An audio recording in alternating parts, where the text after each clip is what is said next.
All right, Fungal Banner fans, fired up to be back in your earpods with another episode. And our newest guest, we're so excited to have him on, Arlo Evasick, one of the main guys from Top Tier Sports. He's probably got a statue at Seattle U, probably. I don't know. We'll see. But Arlo, thank you for joining the Fungal Banner podcast tonight. Thanks for having me. Not a statue, but a record. I do have a record. There you go. Absolutely. 5 home runs in a game I gave up. Hey, they're all records, man. Well, as the question we always ask right away, what's your favorite fungo? I believe it was a Mizuno. I'm not certain. I got it from a guy named Frank Bartonetti, who got it from Julio Cruz from spring training. And it was a little guy. It was a short guy. He called it an infield fungo, I think. And it just was really easy. It was easy to control it. I wasn't much of a hitter, so the smaller fungo is probably a little bit easier for me. I believe it was Mizuno infield fungo. Perfect. Well, talk us through your path in baseball. And I think one of the, having you on, it's always, people need to realize there's so much more in this game of baseball that you don't always have to be a coach to be affiliated in it. You are coaching, but, the road, talk about this road through baseball and what brought you to the path of Top Tier Sports. Yeah, absolutely. Grew up in a small town, smaller than Ellensburg, probably somewhere between Ellensburg and Kittitas, where we both live. Chimacum, Washington. Played 3 sports, football, basketball, baseball. Was pretty decent at all of them. Thought I was a stud baseball player. Thought I was destined for Major League Baseball. Went on to get a scholarship at Everett Community College as a 2-way baseball player. And this was like my first kind of eye-opening experience. I mean, I played some select baseball in the summer. I played some Legion ball. I played a little bit of everything in the summer. 2 weeks onto campus and hey, by the way, you're only a pitcher, right? And so you find out real quick, like hitting 400 in 1A baseball doesn't equate, but it doesn't always equate to being a hitter in college. So I pitched at Everett for a couple years, and then I played at Seattle U for a couple years, and then I was an undergraduate coach there for a year to finish up my degree, which was phenomenal to be able to stay on and get the degree. And then I was getting ready to go into the real world and get a job, go sell paint at Sherwin-Williams and be in their sales and management program. And the day before I signed into that, after doing about a 6-month internship, I was offered a job to coach 11U baseball and drive a shuttle van for minimum wage at a car dealership. And it seemed like a no-brainer. So I went out to Bremerton and worked at a car dealership driving a shuttle and coaching little kid baseball. I did that for about 2 or 3 years. Thought I wanted to get into coaching college baseball. And then I ended up meeting who ended up being the best man at my wedding, Rhett Parker, and he was just started a tournament business. So we started running tournaments together. Fast forward 10 years, and I've coached high school baseball at Federal Way. We do these things we call experience trips, where we take kids all over the country on their own, like little college baseball trips. We do individual showcases. We help run some little league tournaments. We run select tournaments. We run showcase tournaments. We run all things baseball. We have some leagues. So I've just kind of found a way to stay in baseball and make a living doing it. So it's been a long road. It's been an interesting road. I've learned a lot of things that I would have never learned had I not gotten into baseball, stuff that I had no idea, like building websites and the evolution of social media inside of baseball and some other stuff that probably would have not been things I was into had I not been into this. So that's kind of where I am today. So I want to backtrack a little bit on what you talked about early, and I guess we're going to have plenty of players listening to this podcast, and it's our podcast. We can go wherever we want with it. I was in the same boat as you, like coming from a 2B small. We were just B back then. There wasn't 1B or 2B, but I can remember that first week of practice at community college of like, oh, this is different. And I got to play some summer baseball on the way with some guys that were, gone to big colleges after that. And I remember that being kind of an eye opener, like, oh, well, talk about, if there is a small school kid listening and through your process, how'd you adjust to that and coming in, you were a big fish in a small pond, and then you get there and you're just a fish in the pond. Yeah.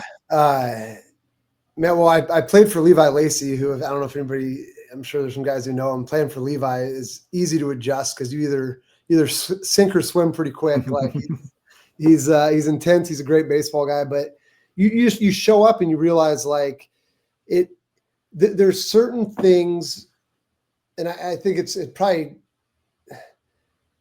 like the pitcher only, right? Like this idea of pitcher onlys and specialize. It's one thing to specialize in one sport. It's one thing to specialize in, are you a pitcher only or are you a two-way? And I think you guys coach high school baseball. I imagine you guys have constantly try to tell a kid, hey, you're just a pitcher, or hey, well, I'm a two-way on my summer team, or well, why is that? Who knows, right? So I just went through, high school baseball thinking that, you don't see a lot of guys that are throwing over 85 at 1A baseball. It happens every once in a while. And maybe you struggle against those guys, but you don't think much of it. But I always just remember facing guys like Jeff Brown in the summertime. And there's a guy who's going to UW and ends up playing a couple of years of professional baseball. And like, I'm so overmatched by him, but it's easy to be like, oh, well, that's just one at bat. That guy's got my number. But you even go play in the NWAC and you're facing, 85 every day, and guys that know how to pitch. And it's Levi put it this way for me: is you're either the jack of all trades and the master of none, or you can focus on whichever one you want to spend your time getting better at. And it doesn't mean I couldn't hit. It doesn't mean I couldn't hit in high school. It just meant that my best chance, my best path forward was being a pitcher. And then Brian Billings, when I was playing summer ball, told me how bad my curveball was. And best advice I ever got, right? Your curveball is terrible. It doesn't play. Like, you should be throwing a slider. So a couple guys that are willing to be honest with you, and I didn't want to hear either one of those things, but it helped me have more opportunity, right? So the adjustment is, I think, being willing to trust the people that you're playing for, right? Mm-hmm. You shouldn't be playing for them if you don't trust them. Absolutely. You should trust their advice and that they have your well-being, even if it's hard to hear. And are you willing to take it and run with it, or do you want to resist it and try to fight it and figure out, maybe I should go play somewhere else, or this guy doesn't like me, or what, how you react to that. And if you trust them, which you said you should, and as a coach, I think you guys would probably agree that's your job, is to get your players to trust you. Mm-hmm. Doesn't mean they have to agree, but they should trust what you're doing. Mm-hmm. So I think trust. So if you're looking for a school, making sure you trust the coaches in the program and who they are and what they see and how they evaluate kids is probably, at the top of the list of things to look for.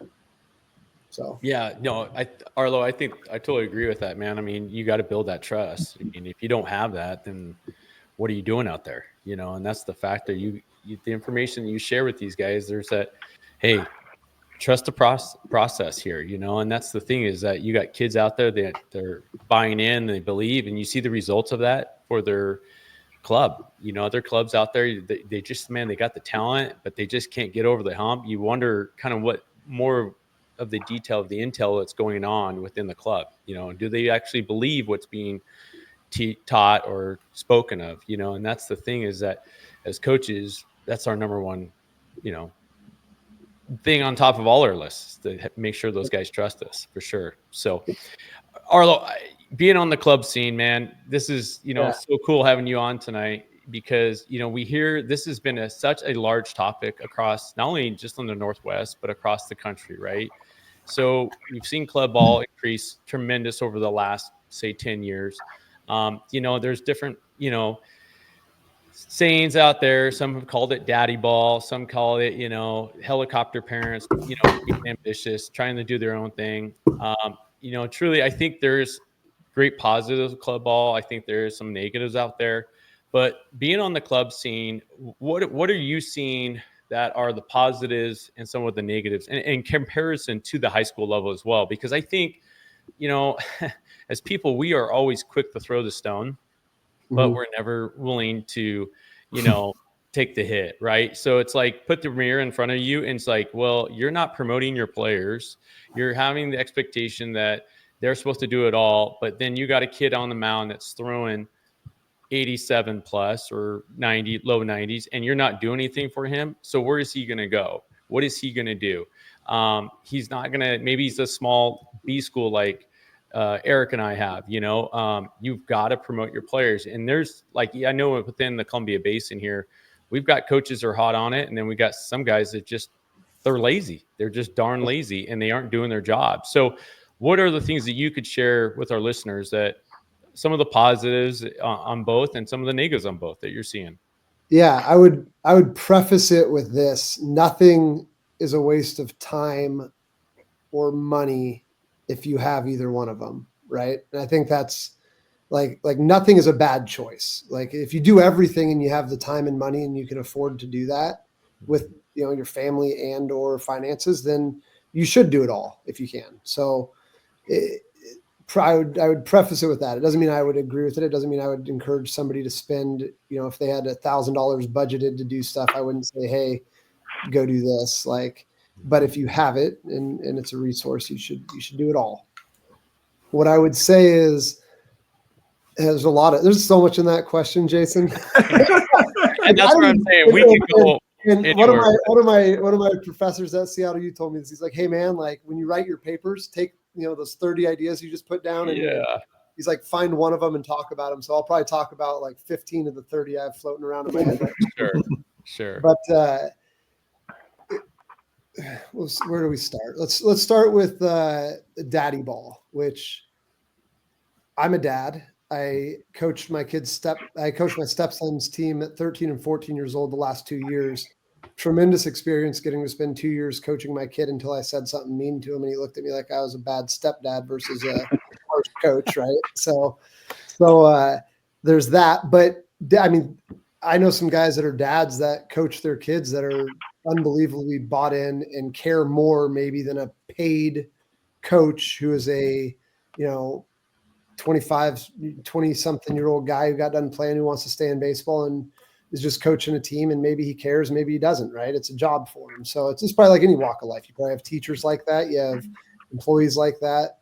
Some people care, some people don't. So daddy ball, and I have a different view of it now than I did when I was 23 and coaching 11U baseball, where I thought it was college baseball and dads shouldn't coach and parents shouldn't talk to their kids in the dugout, and you shouldn't bring little Timmy a water bottle because you're hurting his development. And I didn't have kids, and I was very raw to very green to the experience of summer ball or select baseball. So I think it all goes back kind of the same thing we were just talking about, trust, right? And do the people that are around your kids, do you trust them, and do they have the well-being? Do they care about your kid? And I would argue the guy that throws 90 needs less exposure and more of the right people to take care of him and monitor his pitch counts and monitor his workload and monitor what he thinks is important versus what matters, right? And Coach Kribbe went on a trip with us 2 summers ago. He just got done coaching at UW, and he went and coached a 13U team with me in Baltimore. And the first thing he did, he called me in the middle of the 13U game, and he goes, Arlo, these kids, they all care about the wrong things. They wristbands, and they're talking about Twitter or this highlight or this exit velo and that. And he's like, they don't know how to play the game. They don't care. They're not dialed in. They're not focusing on the game. And I think like there's your first probably wedge between, and I 4 years of high school baseball, so not a ton, and plenty of time, probably 12 or 13 collectively on the select side of stuff, whether it's tournaments or teams or showcase stuff. But the first wedge is probably, is summer ball teaching kids differently than high school ball, because high school ball is about a program. And my experience of it was every pitch really held a lot of weight because every pitch is collectively working towards winning a state championship, right? So there's that goal. And in summer ball, it's probably more development and exposure and showcase. So you're probably slightly, you're focused on something slightly different, right? And what's right and what's wrong, I don't know, but I imagine. Yeah, you want First that guest of the night. Yeah, I imagine if you imagine if a high school coach cares the same way as a summer coach and they care the same way about a kid, they're both going to do what's in his best interest. The kid's going to get to where he wants to be and be healthy and be whole, right? So Absolutely. I mean, how do we create that bridge, though? I know that's the $1 million question, right? Is that there's programs, summer programs that do a very good job at practicing the game, teaching the game. There's others that practice might be 10 guys in a cage hitting off a tee and some front toss without instruction, and then we roll out and expect to play baseball in the summer. So I don't think we try to change things, but you try to get information out there about teaching the game, and you know, what are your thoughts as far as informing people of what it takes, like teaching the game and having that a part of practice and having that show up in a summer setting, you know, for some of youth coaches listening, like in your experience, like the teams that do it well, what do you see? I think from the years of doing the tournaments, the teams that are the most successful are usually the ones that buy in heavily to what the program's teaching, whether right or wrong, right? Like, I think we talk about that all day, is like everyone's going to teach it a little differently, different philosophy. Like I will always be a believer. Me and you went back and forth on this the other day instead of working. And again, if any tournaments struggle, it's because we're arguing about war instead of organizing them. But like me and you, I could tell you war doesn't matter except for when it does. And even in a situation where it does, it might not be right. Right. So it's like, I just remember high school baseball, the first week of coaching at Federal Way High School. And like, I got guys from 6 different summer programs and they're all coming in telling me what they're learning at this, you know, my coach says this and my coach says that, and I'll never bunt and I'll never do this. And it's like, great. If you want to win, we're going to do this. It doesn't mean I'm right, but I do know one thing. It means that all of you have to be on the same page, that we're here to win. And if you're not here to win, then don't play high school. Don't play on my high school baseball team. And you'd like to imagine that's the same. You know, it's not about winning and losing, but winning is a lot more fun, right? It's a lot more enjoyable to win. If guys are bought in to the team goal, I think they'll have a lot more success. And so to answer your question, Kelly, I don't even know if that answers it, but it's like, you know, summer baseball, what's the goal? And are you working towards something? And I know we talk about it a lot internally. We kind of have really 3 different structures of events, right? We have events that are geared to showcasing in front of colleges, at colleges. We have tournaments that are ways to get games and reps and play. And then we spend a lot of time, and this is the most elusive, is trying to figure out how to make it mean something.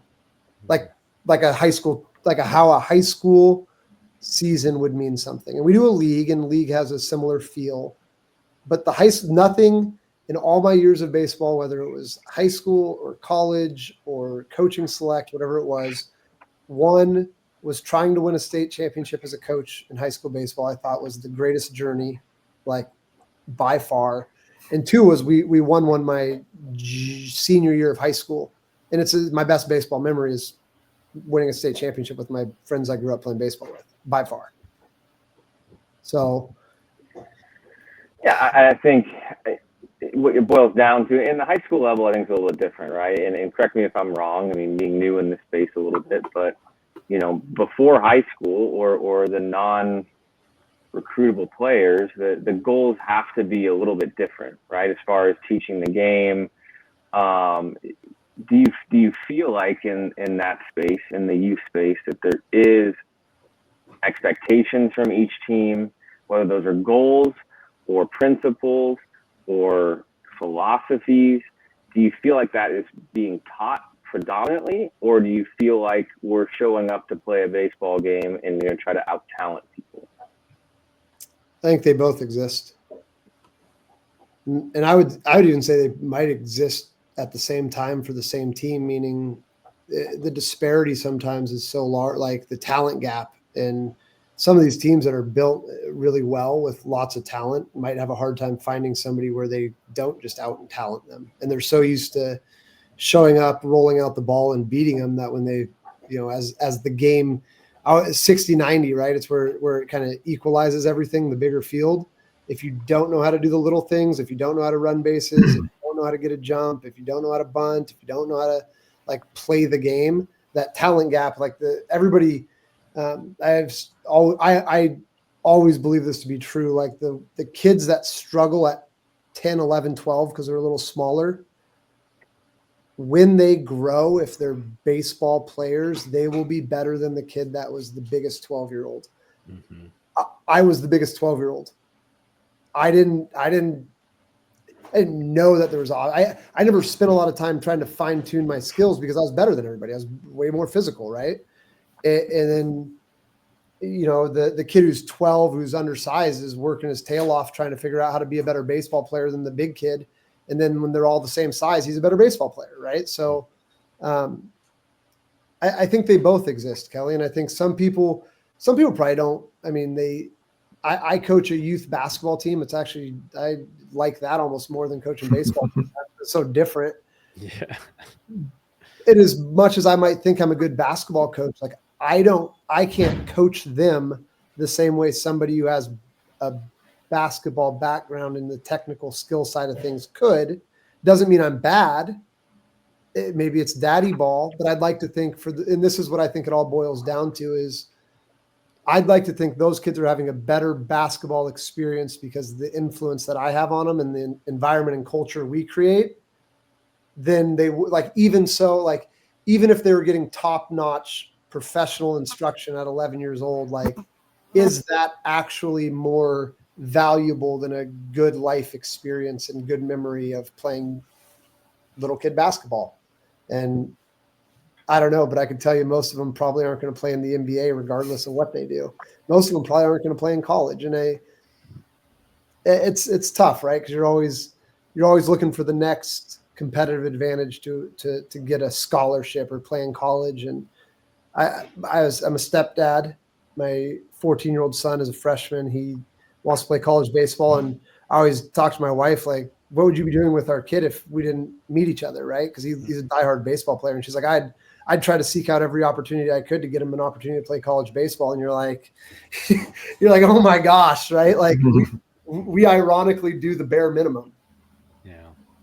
And I think you hit on too, like everything's an experience, right? Like everything that we do in life is an experience, whether you're playing 8U baseball, 18U baseball, college baseball, whatever. You want to look back and say you had the best experience possible. And you're going to devote time to that too, right? You're going to devote time and effort and energy to being the best you can at that individual level. But at the end of the day, like you said, if we're all worried about or conscious about having a positive experience, and, we talked a little off there about, defining success, right? How we're defining success. And I think the experience is a big part of that.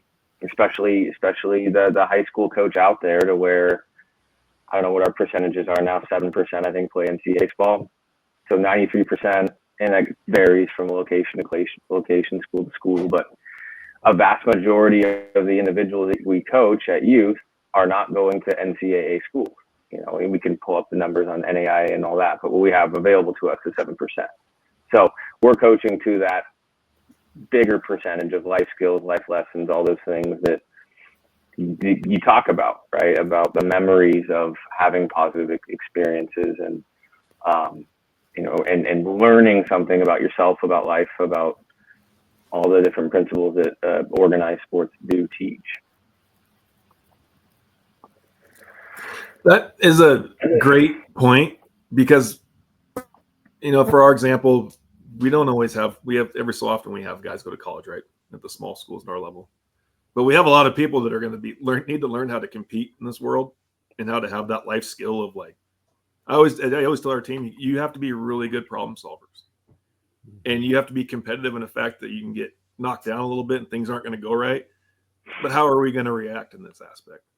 And I feel like that's such an important thing. Like, you're talking about basketball. Like, I'm coaching a first grade kinder basketball, and that's such a different level. It's not even, it's organized chaos. You're like herding cats, man. It's 100% what it is. And I got to thinking about it as, when they get older, what do we need to be teaching? I was like, well, and someone in the email they sent out was like, well, majority of your team's not even going to play middle school basketball.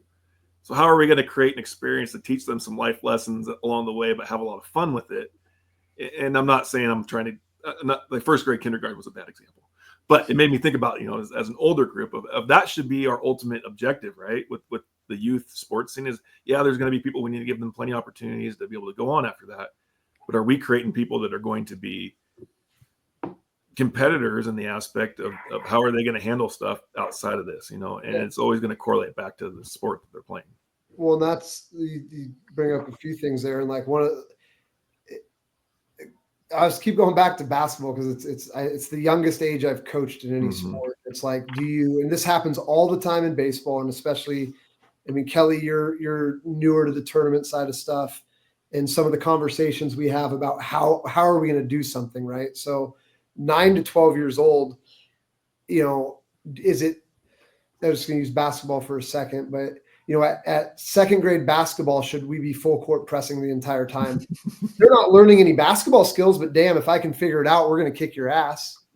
Like, I'm going to create, like, in third grade baseball, should a guy be able to steal first on a drop third strike? Like, should a guy be able to steal second, third, and home? Like, do we teach? So are you wasting valuable, like, is modifying the game to meet the age creating a better environment? Or if you don't put like restrictions on stuff, are you wasting valuable, like formidable years of like, hey, in third grade, if we'd have just spent a little bit more time like focusing on actually making a play on a ground ball because the guy now didn't, go from first to second to home without a ball being put in play. Like, did we learn how to play baseball better? Is that my job as a tournament person? Is it a parent's job to put their kid in the environment where he's learning that? Is it the coach's job? Is it like is it the right answer to just say it's a free for all, let everybody figure it out? Cause that's how life works that way. Right? Like, is there room for both? Is it, and it just goes on. It keeps going, I'm sure you guys probably see this in high school. You probably see high school first base coaches that are still telling the kids when to steal, right? Go. Like, what are we doing? Yep. Kelly, you might have seen it in college. I remember my first coaching experience right out of college was at Clayton High School as a JV coach, and I remember game one. I don't remember where we were at. Zilla, I think. Zilla. And I remember playing JV baseball, and the opposing coach telling the third baseman to hold on the runner at third base. That was my first kind of indoctrination into baseball, right? And you reflect on it, and that's a lot of what we're talking about, like the coaches and the quality of coaches there, is that they probably didn't have anyone else willing to take on that job. And for those JV players, how many of them ended up playing varsity? How many of them ended up moving on from that? Probably zero. Tanner Swanson on that team? He's a little older. Oh, he was on that. Statue wasn't built yet, though. No, statue wasn't there. But it defines your, as a young guy, you think like, oh, this idiot, he doesn't know anything. But like, he's out there just like you guys are learning to coach basketball. And if he's still doing it, he's probably a significantly better coach because of what he's seen and what he's learned throughout the process. So I think the biggest thing to take away at whether it's youth levels or high school is that you have to be constantly evolving and willing to change your processes in order to make it better for what you're doing. You can't be stuck in the ways with your experience, because all we can teach is what we know, right? And our experience of who taught us and where we played. And mine changed from the whole way up. You can think about all the coaches that you were around and how they defined you as a baseball player as well as a coach because of the different things they taught. And then you pick and choose what you think is best for what you want to teach, and that molds you into the coach and the person that you are. But until you start accepting help and accepting and trying to seek out ways to improve, that's baseball, that's anything. But if you're not doing that, as soon as you stop learning, you stop leading. That's a good quote. I don't know who said it, but like that's what stuck with me for a long time. But I think us as coaches, anyone listening, like just keep evolving and make mistakes along the way, but learn and seek out to have people smarter than you to help inform you of a better way to do things. It's so important. Yeah, I think that's why the game of baseball, it's the brotherhood that makes it so intriguingly more appreciative. I think, Arlo, of course, I've got the great opportunity of coaching my daughter's AAU basketball teams since they were in second grade. Oh, what grade are they in? So she's in 8th grade. Oh, hey, we got hoops tournaments. We got five basketball tournaments here in Ellensburg. I expect to see them at a couple of them. Okay, let's talk. Let's do it. Yeah, but it's the thing is that you guys have hit a lot of things. First of all, coaching basketball is a different element, right, in itself. And what I've seen, uniquely different is that in baseball there is a sense of brotherhood, and like Kelly's saying, there's that teaching of each other to improve. Maybe I haven't quite seen that side just here in the Tri-Cities, but they just don't quite have that brotherhood in the coaching realm. It would be great to see that on the basketball side, but not try to get us to basketball, but like, it's that's really what makes you a better coach. If you're, there's coaches who coach for themselves, and then there's coaches who coach for their players. Right. And like you were saying, Arlo, there's parents that coach. Yeah, they're coaching their kid, but they're coaching the team. Not so much they're coaching their son or daughter out there. And that's the thing, is that, we always are always revolving if we want to improve, if we want to be successful at our profession. John Wooten wasn't just one guy that just said, this is the way it is. He was always learning the game, and he stuck with the fundamentals. And that's the thing, is like, I was talking to some buddies today, is like, we look like a guy like that and we go, man, that guy was a phenomenal coach. Well, all he taught was the fundamentals. You guys ever seen his practices? All he does, he's running up and down the court with the ball. They're doing ball handling, passing, shooting. It's the simple things, right? Ball, it's dribbling, it's passing, it's shooting, in those order. And that's what he kept. And everybody looks at him and goes, dude, that guy was a legendary coach, because he didn't get away from how the game was created. We keep with the basics. We keep with the fundamentals. And I think sometimes, there's this misconception. I think even on the high school realm too, is like, we don't want to revolve. We don't want to introduce new technology out there. I mean, I think there's great benefits to all the stuff, weighted balls. I'm not a big weighted ball guy. It's not that I'm against them. I just don't know a lot of information quite yet to buy into that. Here's a perfect example. Like, I have a 14-year-old son who I want him to throw harder. And I'm like, I was a pitcher. I pitched in college. I was good. I threw decently hard. Like, I grew up throwing rocks in the river. So I'm just going to, that's how and I was a little brother. So I pitched a wiffle ball every day to my older brother. I'm going to attribute those things to throwing hard. I'm like, I got to get him on driveline. And I don't, not saying it doesn't work. It obviously is a heck of a product. I'm like, what do I do with my kid who I want him to throw harder? I'm like, is it witchcraft, or do I put him on weighted balls? When do I put him on weighted balls? Do I put him on a throwing program? And so even as a guy who's in it, and kind of back to the point about my wife, like, I feel like I got a better grasp than 99% of parents with baseball kids of what the world actually looks like inside of the landscape for baseball, with recruiting in high school and everything. And I'm like, I still don't know what to do with my kid sometimes. Right. So what could you, Arlo, if you had a platform, a bunch of parents in the auditorium, about, they're sitting there and they're going, okay, I got a 13, 14-year-old son. He really wants to play college baseball. My high school coach doesn't really do much, or he does say these things. What's the message that's being said at the podium? I would start with this. My high school baseball coach was a swimmer in high school. He never played baseball. He was a business owner, owned a very successful construction company. His son was my best friend. He coached in Little League. He's on the board. His brother was on the board in the Little League. They're extremely involved in the community.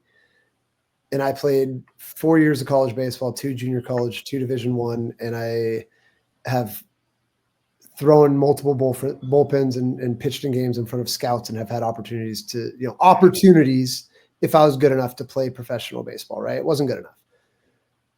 That guy did nothing for me other than was a good role model, was a good influence, and kept me in the game, and an appreciation for the game. So one, And this was in not that old, 2007, right? Sorry, I was thinking time travel. Sorry, it was time travel sometimes. It is in 2007 where technology and social media and exposure didn't exist the same way it does today. And I'm sure there's plenty of guys like me who went on and played longer and were better. And so if back then, if you're and they found guys in the 50s and the 40s, like if you're good enough, I do believe like nobody who's ever supposed to have played Division I baseball or professional baseball is not getting opportunities because their high school or summer coach or somebody is not promoting them. I've coached I've coached a lot of really good players. Had guys on team. I've had Josh Mears, who was a second round draft pick at Federal Way. We've had Corbin Carroll on different showcase teams we've had, who was obviously an all-star for the Diamondbacks, right? We've had plenty of Power 5 commits go through different stuff we do. And you know what they all have in common? They don't need my help. They don't need your help. It doesn't mean they don't need instruction. It doesn't mean they don't need role models. Those guys don't need somebody to help them play at those levels exposure-wise. My favorite baseball player that I've ever coached is Caden Kirschenbaum, who's playing at Montana State Billings right now, because when he showed up at Federal Way High School and he loved baseball and he was 5'2", 135 pounds, and a little pipsqueak who had no business being on a baseball field. And I put him on varsity to play defense because I loved how hard he loved baseball. And he's turned into I think he led the GNAC in home runs last year for half the season because he got in the weight room. He went to junior college. He got stronger. He got better. And I didn't teach him any skills I taught him how to play baseball. I gave him an opportunity, and I feel like I kept him in the game and kept him passionate. And I felt like I did a good job helping him believe in himself that if he wanted to play baseball, he could. And I think that as a coach, so you talk about like, if I'm in a room full of parents and I can give them advice, it's the same thing I'd want my teachers to do with my kids. I want my teachers to make my kid believe he could be an astronaut if my kid wants to be an astronaut. He's got to ultimately figure out, okay, if I want to be an astronaut, here's where I need to put my focus. And so you find people you trust that believe in your kids, and you give them to them. You hand them over. And it doesn't mean we do pitch counts at our tournaments now. We never did that when I first started. Never did it because I was under the belief that if a coach throws a kid 160 pitches, it's the parents' job. Like the parents making that decision to put the kid on that team. Why would I involve myself in that decision? Made the decision to do pitch counts because it's probably the right thing to do, and there was a balance, and not everybody all the time. I'll go basketball games sometimes and not put a kid in the game, and at halftime be like, oh crap, I forgot to put him in, right? So when you're coaching, you get sidetracked sometimes. So sometimes governing some stuff in the game that helps prevent mistakes is a good thing, because intention matters a ton, right? Not everybody's intending to do some harm to your kid. And the best guy I've ever met through baseball was the guy who gave me the fungo, was Frank Bartonetti. And he always told me, passed last year, but he always told me, if he could write a book, he'd write a book called the harm we do to our kids out of love.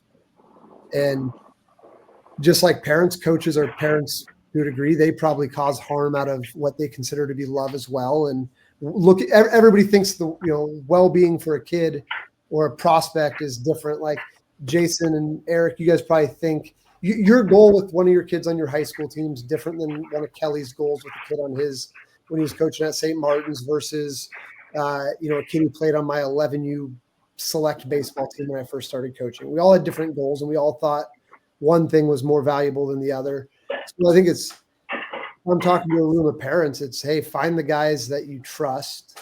Find the guys that are going to have an honest conversation with you. I wish I would have had somebody tell me at 15 that my curveball, hey, your arm slot's for a slider, not a curveball. Brian Billings told me when I was 19. Changed it. My slider was my best pitch.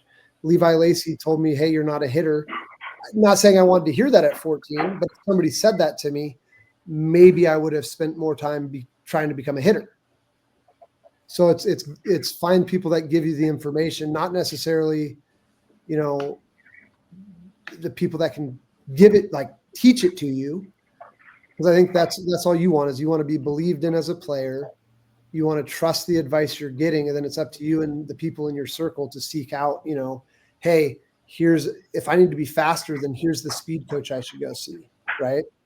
Like I'm waiting for I had a guy I coached in baseball forever. His son works with a Russian, ex-Russian sprinter in Issaquah. He's like, hey, if you ever want your kid to get faster, let me know. I'll hook you up with her. I'm like, sounds good. Like, but I'm waiting, but I'm going to wait till my kid says, hey, Arlo, I want to be faster. And then I'm going to wait until you show me for 2 months that you're training to get faster. Then we'll talk about putting you with a coach that will make you faster. So I think that's the other thing, right? Like, how much of this do you do?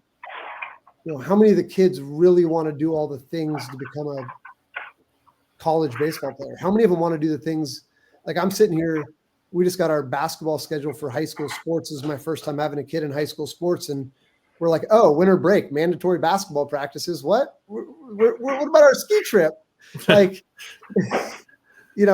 so it's like, what do you really like? I looked at my wife. I'm like, well, we don't have to make him play basketball. We kind of make him play basketball because we think it's good for him. Like, you're making choices every day for what you think's best for your kids.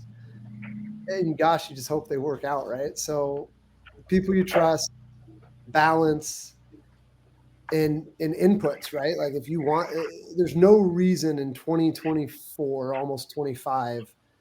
I mean, if you're listening and you're a good baseball player, send me a video, tag Fungo Banter in it, and we'll post it and we'll get you looks, right? Like, if you're good, right? Like, I've never met and Kelly, you could probably speak to this. I bet you've never told a kid you've seen who's good enough to play on a team you're coaching, hey, we don't want you.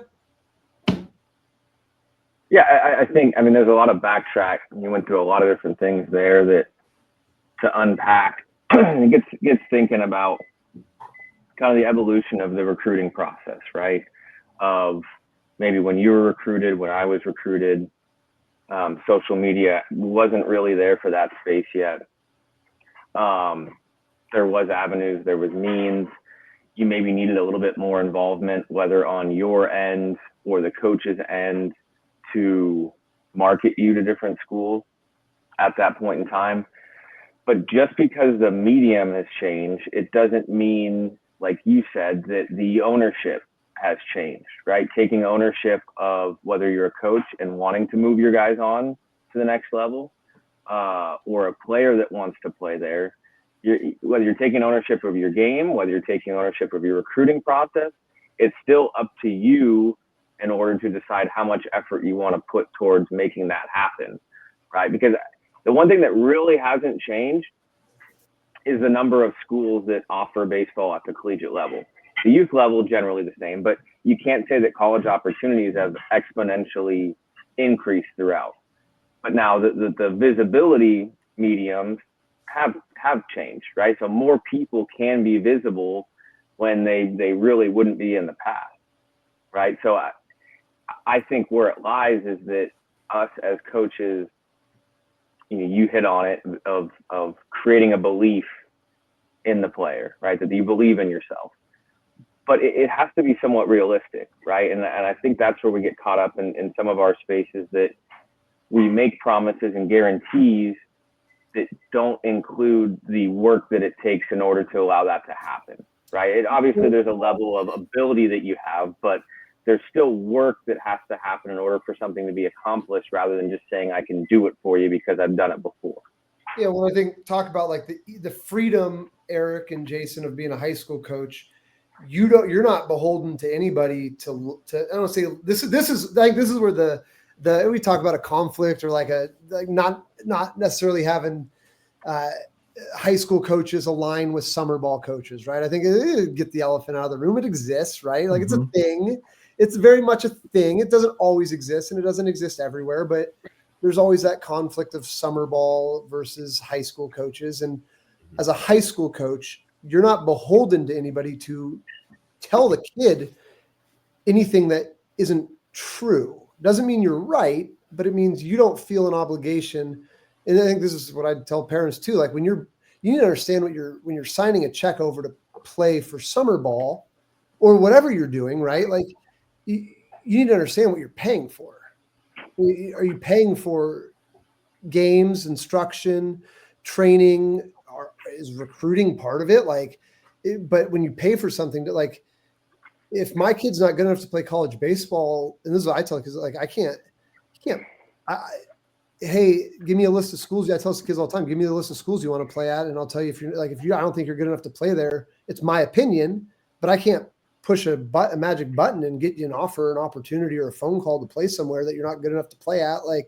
So I think that's the difference. As a high school coach, your focus is not the only focus, but it's to win, right? It's to create a culture, to create a program, to create a system that wins.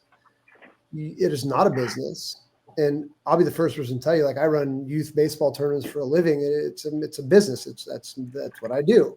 My wife teaches, so it's not such a great business that we don't have to have, we don't both have to work, but I've made a career doing it. I've put a lot of time in. I've worked my tail off to build a business, and it's what I do. And I'd like to think it works because I care. But like I just said, the freedom, I guess, is the whole point. Is like, as a high school coach, if you have the right high school coach that you trust, that guy's potentially the most honest person you'll have, because it's not a business. It is kind of, right. You don't want to lose your job. I think you were talking to the Richland coach about that. And I think he said he did lose his job, but I helped him get it. I helped him build his dynasty I was the coach, by the way, the hair on fire, man, they punched us in the face. Oh, really? Oh God. It was just, you as a coach long, when you're coaching a game, you just have a feeling. It doesn't matter what the score of the inning is. And you kind of know what's probably going to happen. Yeah. It's 0-0. Yeah. First guy, 2 strikes, fouls off tons of pitches, gets hit in the hip. Oh, great. Next guy, 2 strikes, fouls off some pitches, double down the line. The second baseman's not paying attention. He runs into third, dives in head first. He's safe. They're celebrating. We drop the ball on the ground, and you're just like, fuck, here we go. Yeah. So, yeah. I guess it's a little bit of a business, but maybe you guys could talk. How often do you guys have kids come in and you tell them something and they're like, well, my summer coach said this, or my parents said this, right? Not that I don't throw any parents under the bus here. Probably not a good idea in case you got some listening. Well, that's Jason might have more of that than I do, because we're in such a small rural country community, right? We have had conversations, and I think, I bet Coach Watkins before me had more, but I always, day one of practice is, because I'm very supportive and I'm very thankful for any summer program that my kids can play for. Partially because where I'm at in my life, I have an 8-month-old, I have a 7-year-old and a 4-year-old, and I'm a farmer, so that's a horrible recipe to try to become a summer baseball program and coach. And so I'm very appreciative of the opportunities that my kids get to go play in the summertime. But I also let them know, come day one of high school baseball, you're wearing maroon and white now. Your coat in your jersey says Kittitas, and there's a K on your hat. And I'm pretty sure everybody in this dugout likes to win. And they all usually go, yeah, we want to win. I said, well, then we have to be a group of 20 guys or whatever the number may be. And we have to buy into the system. Like you said early, whether right or wrong, if we're all in the same boat, well, it's not to throw the cliche of the Minnesota football coach, row your boat. But like, man, if we got one oar going and then the other guy's not in sync with it, we're just going to spin circles and head back to shore. We're not going to do anything. And so I always like to communicate early on of like, hey, I get it. You might do something somewhere else, but if you want, this is our program. This is our vision. I always say Coach Watkins and I aren't starting today. We've been talking for the last we've talked since the season ended last year. This is the theory of what we want to do and why we want to get to our thing. And I also, if coaches don't, in today's game, if you don't communicate with your players in that aspect and let them know, like, this is how we're going to do it and this is why we're doing it, then they're just going to think you're just a hard ass and you're not there for the benefit of everything. And so I don't know if I'm answering this at all, but like that's for me. It's an open line of communication, and this is our goal, and this is how I feel that we're going to do it, and you're going to get on board with it because this is what we've come up with, and let them know that we're not pulling it out of our ass today. This has been talked about since last May, with knowing what we have coming, and so I'm fortunate in the aspect that we don't have a lot of that right now, but it's just where I live. It's where we live, right? It's just where we're at in our. Yeah, nobody's pulling at you. don't have 15 kids who play on 5 different summer programs, and those summer programs are also competing to get those kids on their teams, and they're saying X about that coach because you should play for me because that coach does this and that program can't do that. And it's you brought it up earlier, like where's the cohesiveness of like we're all in this together, summer ball, high school ball, youth kids, umpires, tournament directors, league operate, like Legion, Little League, like we're all doing the same thing. Mm-hmm. You got to have guys that it's going to be cohesive, and I feel like, and the cohesiveness between the high school and the summer ball coach. If you don't have 2 egos dealing with each other, and you have 2 guys that are trying to better your kids, because I see value of our guys going down to wherever they've gone and played, and I want them to all stay here and play on the same team. And that would be awesome. And if I was a full-time coach in the summer, I could make that easy. Mm-hmm. But I think guys need to be willing to work together, knowing that we're both trying to improve that kid to his baseball ability and personal ability, rather than trying to take credit on whoever got that person there. And I'm a Cougar fan, but I had in my office when I used to sell equipment, I had a sticker. It was Lindsey Meggs from UW, and it was this little statement. I'm sure more people have said it than him, but it was just that was the clip I had of it's amazing what you can accomplish when no one takes the credit. Mm-hmm. Okay, well, why are we taking credit for a young kid's success? Oh, that kid's playing at wherever. That's all me, Yeah, my guy, right? That's my guy there. My guy. Yeah. It's friggin' awesome when you see a kid from your program playing and having success in life and doing what he's wanted, but. People that need to be youth sports needs to be about the kids and what is going to be best for them in whatever avenue, just like our basketball teams. Mm-hmm. These kids might not play in high school. What's the best for them right now so that we have a successful experience for them so that they aren't just hating what's going on later in life. I think it's important too, like understanding the priorities of how important each piece is to the development of the individual, right? And we've railed on, I don't get fined by them, but we've railed on the WIAA for the inability for you guys to be able to instruct your guys in off season, right? And of course there's people that skirt the rules and whatnot, but in a vacuum, like we have to rely, or you have to rely as high school coaches on a good portion of development is on the summer coaches, right? And your guys' piece of that development is a little bit more on the principles of bringing people together from different backgrounds or different teams or different philosophies and thoughts and bring them together in a room to be successful. But you rely on those people for taking care of your kids and making them better baseball players, right? So it's so important for everyone to work together. I'd love to get down that rabbit hole of taking credit for players. I know Arlo's probably spinning in his seat there.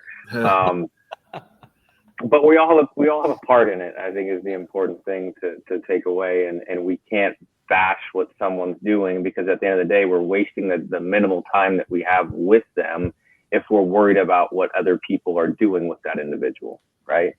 But I love what you guys do, and it's an admirable thing. I always like the saying, the players make the coaches look good. I mean, really, they're the ones honestly doing the work, right? Or are you up to the plate? Are you in the batter's box? Are you on the mound? Are you pitching it?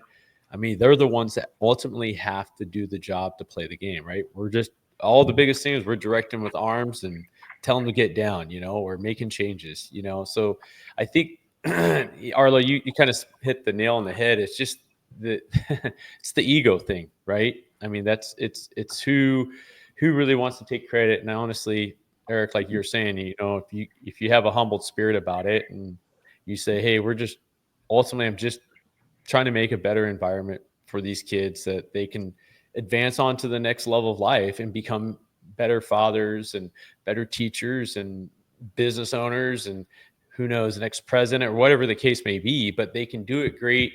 And knowing where I'm at the point in my career as a coach, I've had players come back and say, thank you, coach, for just encourage me at that particular time in my life, or thank you for giving me that opportunity to pitch that one game, at the end of my senior year. It changed something in me. And how often is it usually a moment like in passing that you didn't even realize, like you didn't even know, right? Like I had a text message from a dad who said, he said, "Hey, you have no idea. Thank you." The kid's good. The kid's gonna play Division I, but he's playing now. He's good. He's really good. But he's like, "Hey, you have no idea. There was a day at one of the events you're running where my kid wasn't going to throw, and you looked at him and you said, hey, like he wasn't going to. I don't know why he wasn't going to throw. It wasn't like he was sore or had just pitched or anything. But he's like, he just didn't feel like he wanted to throw that day or something." I was like, "Well, why don't you just go throw? Who knows? Maybe you'll light up the radar gun and you'll get some opportunities." And he goes out and he hits 90 for the first time, and he gets. He's pitching at a Power 5 now or Power 4. I don't have enough time to keep up with that. I'm too busy arguing with Kelly about wins above replacement, but BA. I didn't even remember having that conversation. It wasn't like I was like looking for this big moment to change it. Like it didn't change the kid's life. You didn't, but to them that mattered, right? Mm-hmm. That little conversation in passing mattered, and like that's why you'd think anybody would want to do this, right? Because ultimately he's probably not going to play professional baseball. He might. He's not going to make probably not going to make a living doing it. He might. I hope he does. I believe he probably could, right? I think plenty of people with the same skill sets do, but odds are not in his favor. But you'd like to hope that interaction helps him do that with somebody else or treat somebody else that way, or like those little tiny, and I mean, it's crazy. Like the opportunities, one, that you don't know in the little moments, and two, just the constant flow of opportunities outside of actually teaching the baseball game that are where some of the best opportunities or best impacts are made. So mine was my high school basketball coach. He like kicked me out of practice all the time. I was always upset. I was always, first to yell, first to curse, first to throw stuff when it wasn't going right. Especially in basketball. So I'm doing pretty good coaching youth basketball. better than when I played. I was the first to, freak out on a referee or yell or scream. And he just would never let me do it. And it took me till I was like 22 to be like, oh crap. Like that guy holding me accountable for acting like an asshole at practice at 16 when I was angry or upset or whatever for no reason. Like that guy got it. That guy didn't care that I was good. He got it. Yeah. Mm-hmm. And I think too, part of that process, right? Like I think guys have, how many coaches along the way in every sport that you played that helped you with whatever it was spoken to you, get you to the next level of confidence, right? Like maybe that little league coach that told you could play third base and you had the best glove or the best arm on the team or whatever it was, or maybe that one, DH spot that you had. There's just those times in life. I think about my playing career that certain coaches I can list, it's not a lot, but guys that just got me to the next level because of their words of encouragement and just belief that, and that's the thing is I think on all aspects, it's from high school to club to whatever it is, it's good coaches that care about their athletes that are intentional with the words could be actually sharing something like Arlo. You could be sharing something with one of those summer kids that actually now sticks with him throughout the summer, that gets him to that state championship game. He's on the mound, and that conversation you had for 20 minutes and that summer game, wherever it was, or that practice is now getting to where now he's going to win a state championship. Yeah, nobody's going to know that except for that kid, So my kid is working out at a facility out here with a couple of the players on Eric's team. So if they do anything boneheaded during the season, just know they learned that in the car during a conversation. Perfect. Yeah, I mean, we are kind of rivals, kind of, I guess, but no, it takes a village, right? And you should play for like I give speeches to the kids I coach that I got from my 13-year-old baseball coach who was a construction worker, like talking about packing a snowball up and all the hard work's packing the snowball, and then when you're ready, you just roll it down the hill. And that he did play at LC State, so he has a little bit of a baseball background, but like,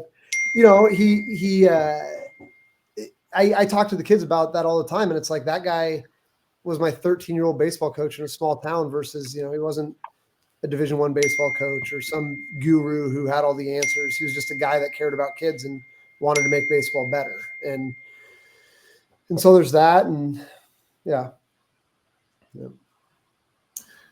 Couple text messages there, huh? Yeah. This guy never stops. Ding, ding, ding.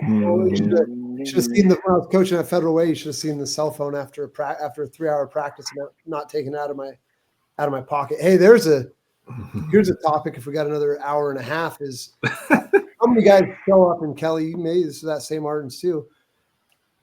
How many guys show up in the dugout and are on their phone? Really?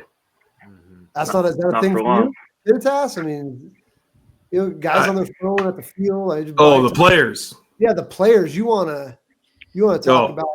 Forget about getting everybody aligned on the same page. So Arlo, phones. We used to have a problem with that. I actually brought a eye doctor in one practice, and he talked about the effects of cell phones on the eyes.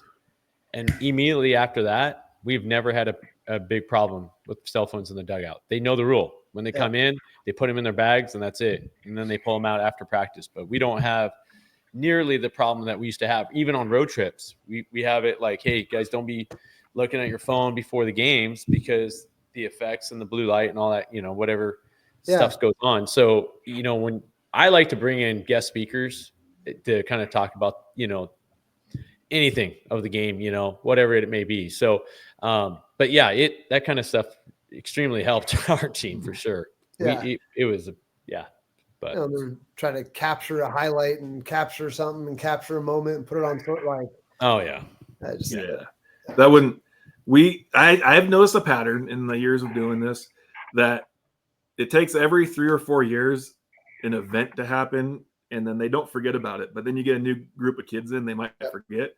And I know that we had a year where I saw a phone during a game or something, and they didn't forget about it the next practice. I made the point, you don't do that. And they ran, someone told me one time, sometimes the best way to get a message across is through their feet. And I was young and I did. And we've kind of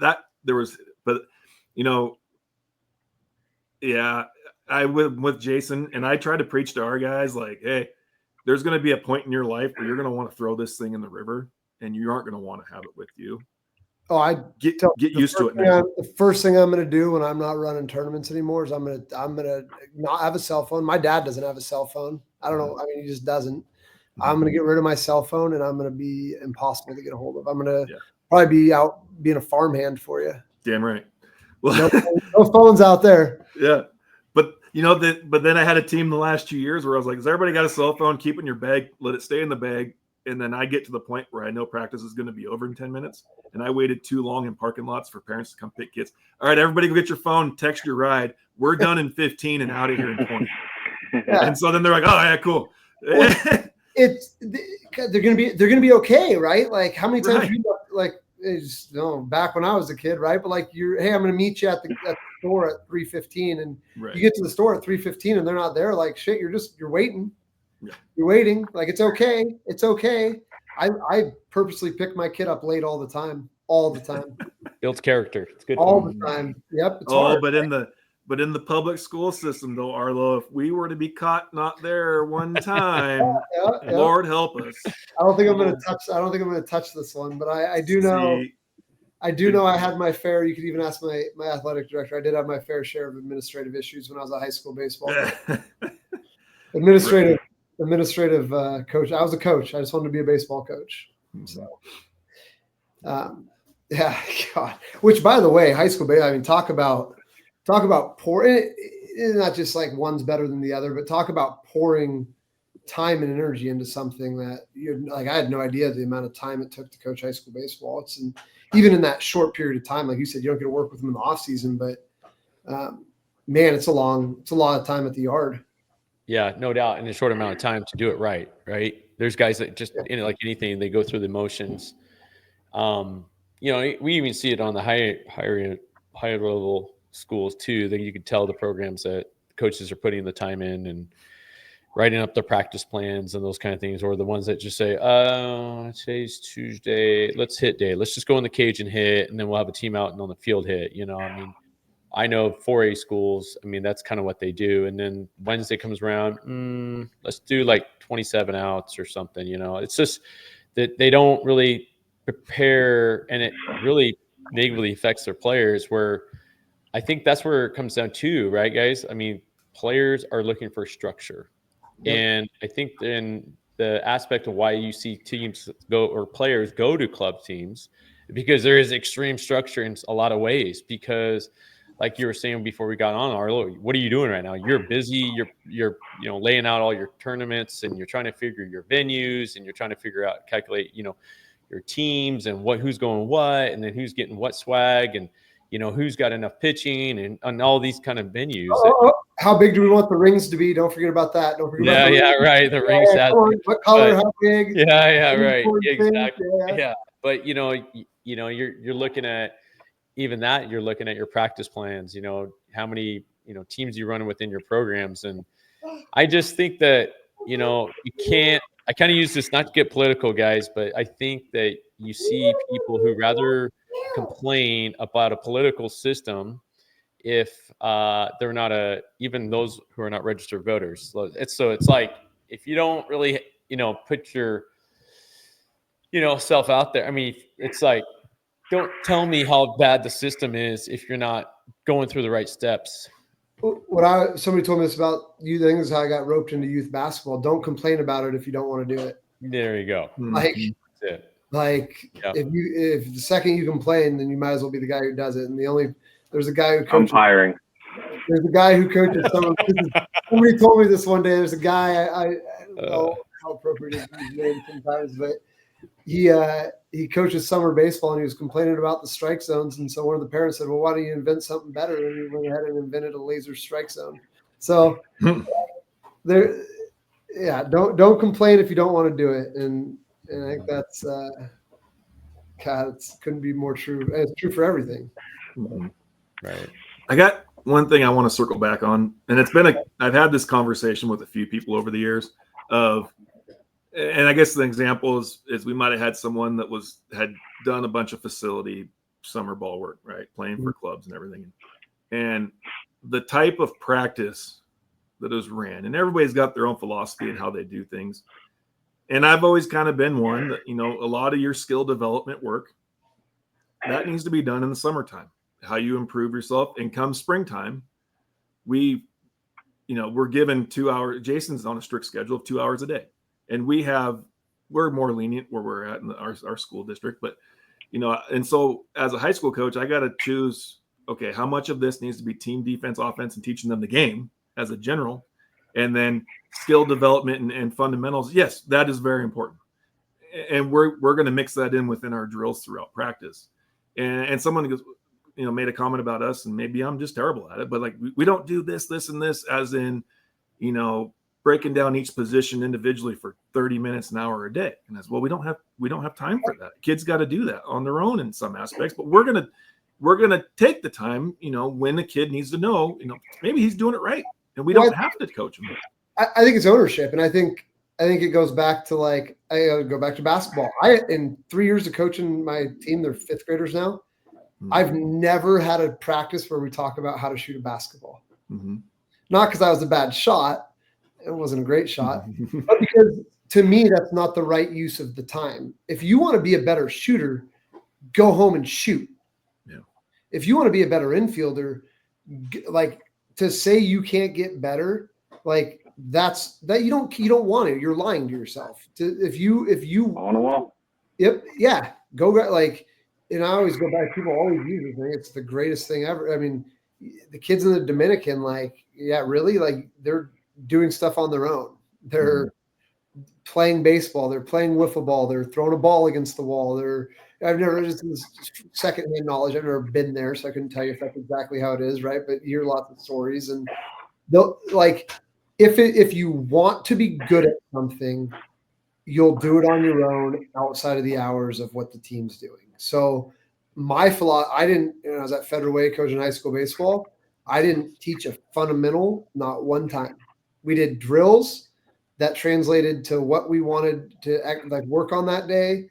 We worked on team defense. We worked on tons of live reps, tons of live at bats, tons of situational baseball, tons of reads on the bases, running bases, this is how you play baseball. Then it's up to you. Like, do you want to be good or bad? Like, do you want to have good skill sets or bad? Are you working out in the winter? Are you working out in the spring? Are you balling, playing with a ball against the wall? Are you taking mental reps in your head before you go to bed at night and visualizing what it feels like and looks like? And it's like, how real are you making it? How important is it to you?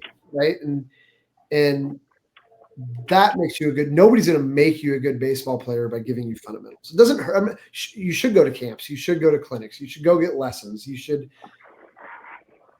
go do everything you can afford time and money wise to do to make yourself a better player if you can.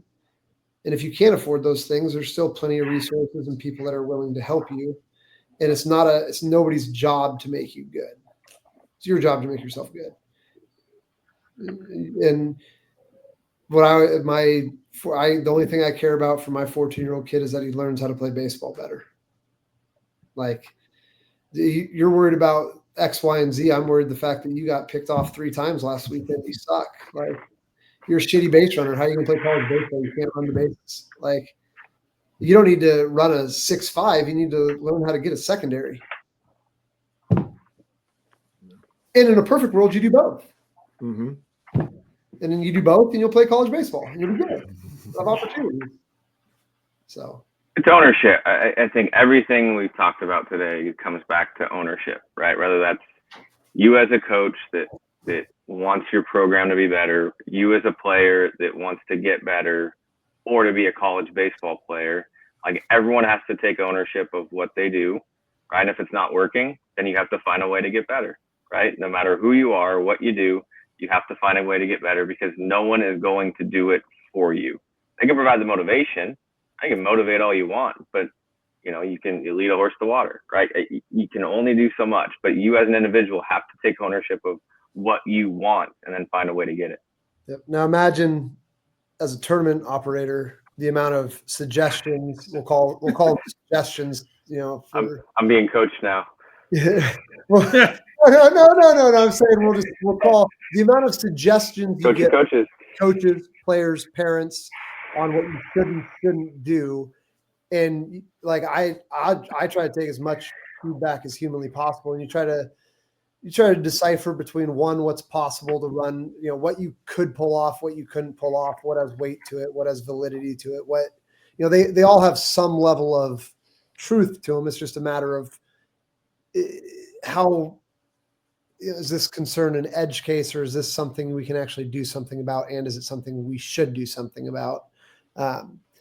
It's hard to open yourself up to criticism and critique. And forget about it as a baseball player. Just talk about egos again, right? As a parent, a coach, a player, all the people involved. It's hard to say, hey, where did I miss the boat on providing a good tournament? What was wrong? What could have been better? What were the expectations? Where did we fall short? And it's our job to be like, okay, well, we could do X, Y, and Z, but it's going to cost this to do this, to add this, right? And like, we go back and forth all the time about, hey, should we be promoting players on social media during our tournaments? Like, is there any value in that? Gosh, I don't know. If it helped one kid get seen by one school he wouldn't have played at otherwise, then the answer is probably yes. But then it's like, okay, well, is it going to cost? How much is it going to cost in order to do that? And then it's like, is it worth putting that cost onto families and parents and coaches and provide that? And you're like, you're deciding all these things. And I think that's the constant conflict. And again, talk about a benefit of being a high school coach. Not that it's all easy, but the ability to just focus and worry only on teaching baseball the way you want to teach it, how you want to build your program, and letting to me, high school baseball coaches are a heck of a resource, especially for kids that there's no doesn't mean it's bad or good. There's no other motive to give a kid feedback or input other than you just want to win. And you want what's best. You want what's best for the kid, right? Hopefully. Mm-hmm. So. Yeah. Well, we could. Oh my gosh, there's so many more rabbit holes we could go down, but we probably need to wrap that up for this episode. And yeah, I think we should probably invite let's get a summer ball select coach on here for these next time. They probably would have some opinions. It'd be interesting. We always like to think we know what the other people would say about it, right? Like I talk to high school coaches, college coaches, summer coaches, youth coaches. I joke all the time. I'll have a conversation with a professional scout, a Division I coach, and a 9U coach all in the same hour, right? Yeah. Man, they're wildly different. Mm-hmm. It's what was the quote I saw about, the summer coach complains about the high school coach because they're not teaching them any fundamentals. The high school coach complains about the summer coach because they're not teaching them this and that. And there's just this big circle. Yep. And I think anybody that's been married a long time knows that that doesn't work. And so maybe there needs to be some communication within the two parties. I don't know. That'd probably be a pretty good podcast. Just the summer ball coach versus high school coach, and see how that would go. Yeah, worse, right? Think about it. Like, how many times do I call you and try to utilize your field? Every single day, I'm like, the only reason I did this podcast was to try to get on Kittitas. I knew it. You have no idea what I had to pay to get that logo down there in order to try to get on Kittitas. Not kidding, but the amount of it's not me, right? There's also summer coaches that use high school fields, and you want to take care of the fields. And in a perfect world, you're able to help the high school programs. And it's like there is so much stuff that does work together that you'd like to see complete cohesiveness on it. And not everybody's always going to get along, but you'd like to see, and I think it exists in some places, and it's probably more in a vacuum or in just based on certain relationships, but you'd like to see everybody always working together to try to make baseball better. Mm-hmm. Yeah. I grew up with hippie parents, so I believe everything can always be good for everybody. So. Well, Arlo, thank you so much, and maybe we'll have another episode. We will get some other guys on and have a good old-fashioned talk. Yeah, absolutely. About baseball. No, but thank you so much for taking time today to come on the podcast, and thank you, Top Tier, for jumping on board with us. Yeah, absolutely. We will be right back to wrap up this episode. And boom.